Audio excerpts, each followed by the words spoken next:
অনুরাগের ছোঁয়া আজকের পর্বে মেডিকেল কলেজের প্রফেসর প্রীতম বসুর প্রতি সুদীপার ভালোবাসা সন্দেহ করে তাকে উচিত শিক্ষা দিতে ছুটে যায় আদিত্য। সুদীপা এসে আদিত্যকে থামানোর চেষ্টা করে। প্রীতম সুদীপাকে ফুল দিয়েছে, এটা আদিত্য কোনোভাবেই মেনে নিতে পারে না। ঘরের মধ্যে সে মনে মনে বলে, ওই লোকটা কেন সুদীপাকে ফুলটা দিল? ওই লোকটা কি সুদীপাকে ভালোবাসে? আমি ওই লোকটাকে ছাড়ব না। এরপরেই আদিত্য সুদীপার রুমে এসে রাগ দেখিয়ে বেরিয়ে যায়। এরপর দেখা যায় কালীপুজোর অনুষ্ঠানে প্রীতম স্যার আবারও সুদীপার সঙ্গে দেখা করতে আসে। এটা আদিত্য মেনে নিতে না পেরে প্রীতমের কলার চেপে ধরে।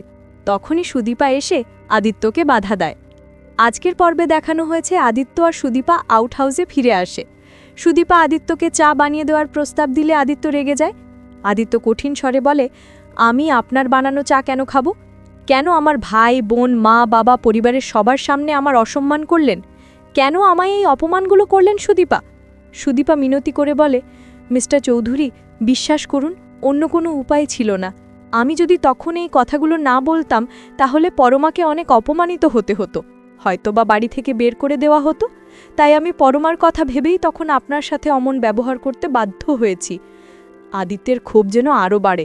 সে বলে, আপনি তো আলাদা করেও আমাকে বলতে পারতেন, কেন সবার সামনে বললেন? আপনি শুধু পরমার কথা ভাবলেন, কিন্তু একবারও আমার কথা ভাবলেন না।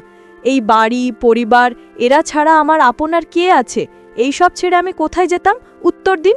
সুদীপা কাঁপা গলায় বলে, মিস্টার চৌধুরী, বিশ্বাস করুন, আমি এত কিছু ভাবিনি। আদিত্য হতাশার সঙ্গে বলে, আপনার ভাবা উচিত ছিল।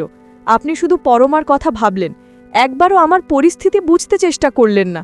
সুদীপা, আমাদের সম্পর্ক এমন একটা জায়গায় দাঁড়িয়ে আছে যেখানে আমরা কখনোই একে অপরকে বুঝতে পারবো না। কথাটা বলে আদিত্য চলে যায় আর সুদীপার চোখ বেয়ে জল ঝরতে থাকে। সুদীপা মনে মনে বলে, আমি তো কোনো অন্যায় করিনি, তবে এখন কেন আমার এতটা কষ্ট হচ্ছে, কেন? অন্যদিকে পরমা আর অভ্র চুপ করে বসে আছে। পরমা অভ্রকে বলে, অভ্র, তখন অতগুলো মিথ্যে কথা কেন বললে? পরিবারের সবাই সত্যিটা জেনে গেছে। আদিত্য সকলের সামনে বলল, ওর কিছুই করার ছিল না, যা হয়েছে ভালোই হয়েছে।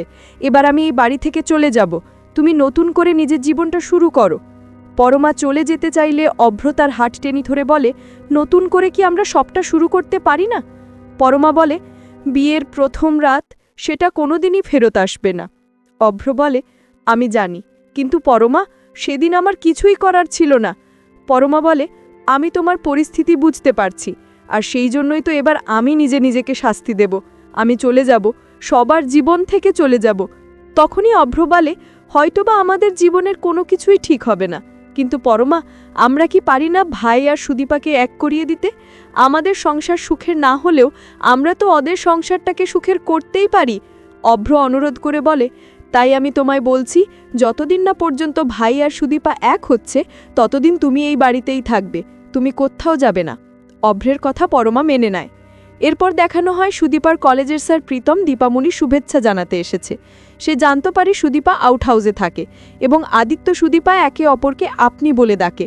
এতে তার মনে সন্দেহ হয় যে তাদের সম্পর্কে দূরত্ব আছে এবং প্রীতম সুদীপাকে আরও বেশি করে পেতে চায়। বড়মা এসে প্রীতমের পরিচয় জানেন। পরিবারের মানসম্মান বাঁচাতে বড়মা প্রীতমকে বলেন, তোমার আউট হাউসে যাওয়ার কোনো প্রয়োজন নেই, তুমি এখানেই বসো, আমি বরং সুদীপাকে ডেকে পাঠাচ্ছি। সুদীপা তো প্রীতমকে দেখে অবাক। প্রীতম ফুলের তোড়া সুদীপার দিকে এগিয়ে দেয়।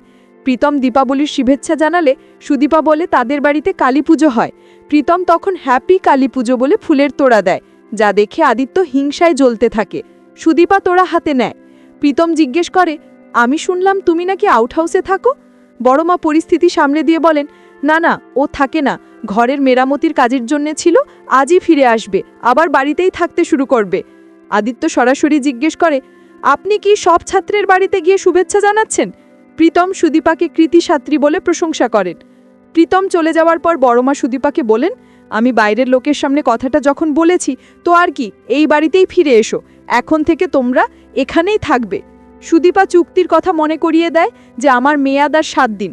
বড়মা লেগে গিয়ে বলেন, আমি যেটা বলেছি সেটাই করবে, এই বাড়িতেই আসবে।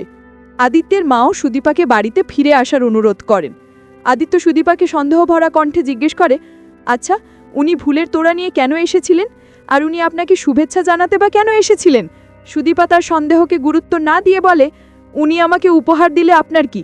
আপনি কি এখনও আমায় শাস্তি দেবেন? আদিত্য আউট অফ কন্ট্রোল হয়ে যায়।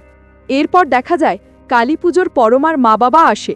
বড়মা পরমাকে পুজোর কাজে হাত লাগাতে বলেন। সুদীপা তখন সঞ্চারীকেও ডাকার প্রস্তাব দিলে বড়মা প্রথমে কটাক্ষ করলেও পরে রাজি হন। সুদীপা আর অভ্র হেসে দেয়। বড়মা বিধবা হওয়ার কারণে পুজোর কাজে হাত লাগাতে পারবেন না জানালে সুদীপা সে জানে। সুদীপা পুজোর নিয়মকানুন বলে এবং উৎসাহর সঙ্গে পরমাকেও পুজোর কাজে ডেকে নেয়। পরিবারের সবাই খুশিতে মেতে ওঠে। সুদীপা তার বাবার সাথে বাজি পোড়ানোর স্মৃতি বলে।